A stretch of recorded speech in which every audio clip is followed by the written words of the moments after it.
Keith Randolph Smith, actor extraordinaire here at City Theater. It's great to be sitting down with you today. It's great to be with you. I know you're very busy. You're in the middle of The Absolute Brightness of Leonard Pelkey, a one-man show. You are carrying it all there. Yes, sir. So, who is Leonard Pelkey?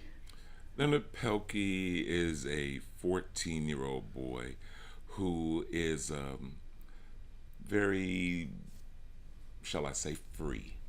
And he's a very likable character who you actually don't meet in the storytelling. You've only hear about him. And so it's on the other characters you meet along the way who will paint a picture for you of who Leonard is. And you are one of those characters. Yeah, all of them. All actually. of them. Wearing many hats in this. Yes. So, now your approach to a one-man show versus a full cast show, is it any different? Is it more terrifying, more challenging? How do you look at that? All of that, all of the above. It is quite different because normally if you're in a cast with other people, you would play this one character and you make your entrance, you have an interaction, and you make your exit. And then other people would keep carrying on. Here, you don't get to make an exit. Your character makes an exit, but you as an actor stays and play the next character. So, in that respect, it's kind of relentless. And so you have to have your energy up, get a lot of rest, lots of water, and complete focus. Now, has there ever been a show quite like this in your repertoire before? I've done a one-person show before. It's been years ago. It was about the head butler at the White House during like 6 administrations. Oh, very good. And we're catching you after the show is opened. It opened on January 20th and will run through February 18th. So from your perspective, how are people reacting to this show? It's interesting because I can't see everyone clearly, even though I do make direct address to the audience. I can see some, and their expressions vary from intrigued or laughing or a little more serious, leaning back, sitting back, leaning forward.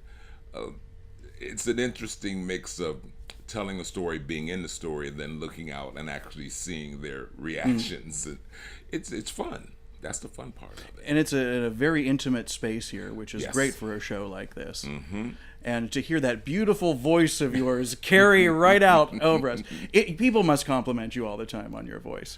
From time to time, and I'm always humbled by any kind of acknowledgement. So I thank you. Well, let me tell you, it's like a massage for the soul sitting next to you. It's like reverberating. Now, do you sing as well? No. Oh, my gosh. People always ask me, but yeah. I have sang in plays, but I would no way say that I was a singer. So you are an actor, therefore you can act like I can act like I can sing. I get it. I totally get it. I completely do.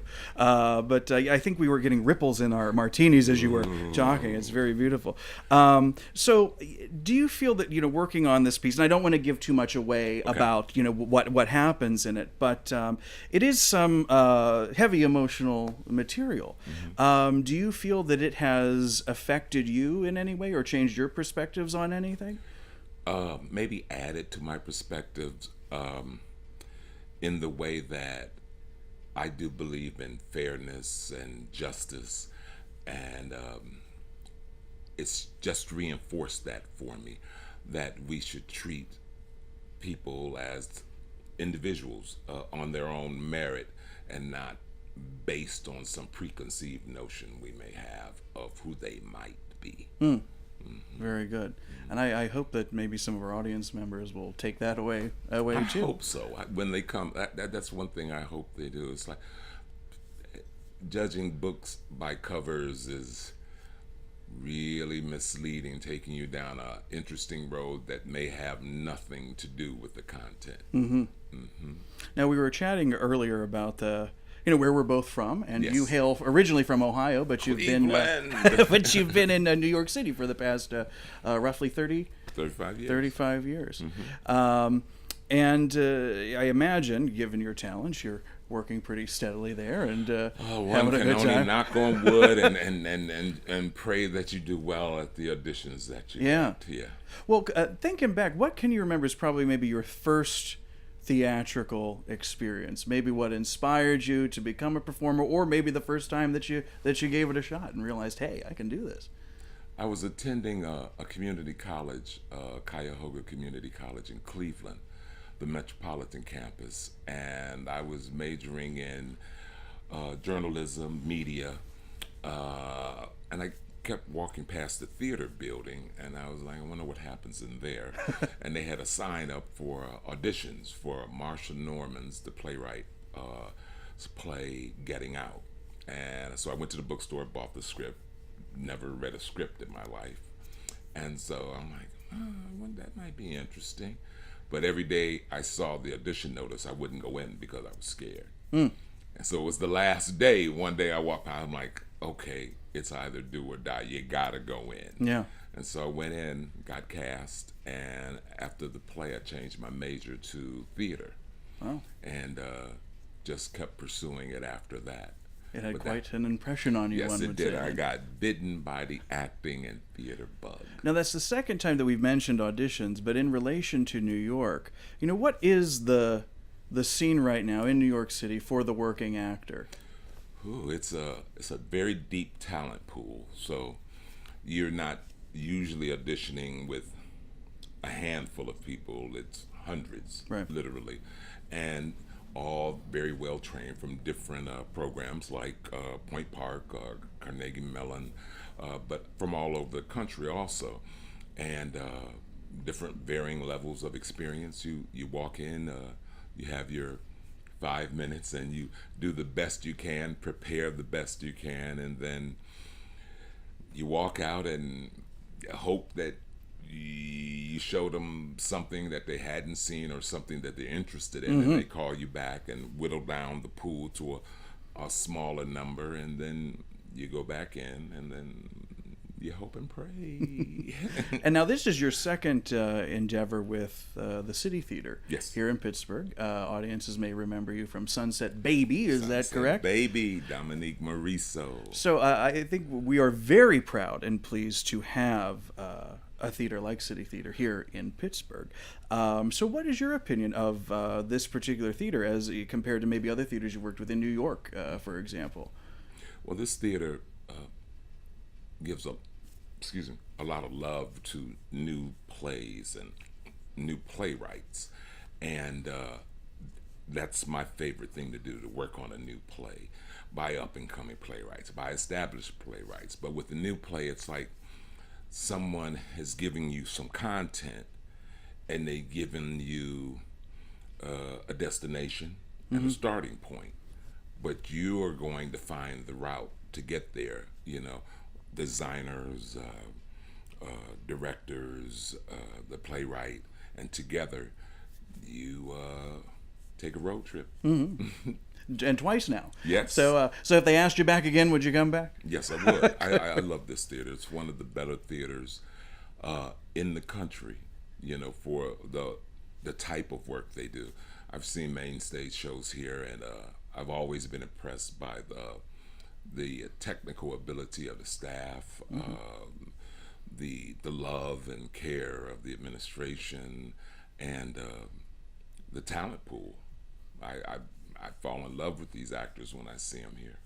And with this particular show, there's been some community partnerships, a lot of outreach. Dreams of Hope, for one, is one that I know about. So it's really interesting to see the power of theater reaching beyond the stage and influencing and cooperating with other organizations such as that. City Theater is it's very important to their mission to reach out and be a part of the community and be a welcoming door to allow them to come in and have this shared communal experience. And again, The Absolute Brightness of Leonard Pelkey will be running through February 18th, so a decent handful of opportunities for our friends out there to continue to see it. Yes, Tuesday through Sunday.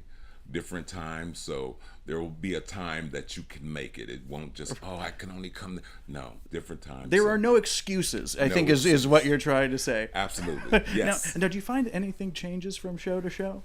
Yes, each audience is different, just like a fingerprint, just like DNA.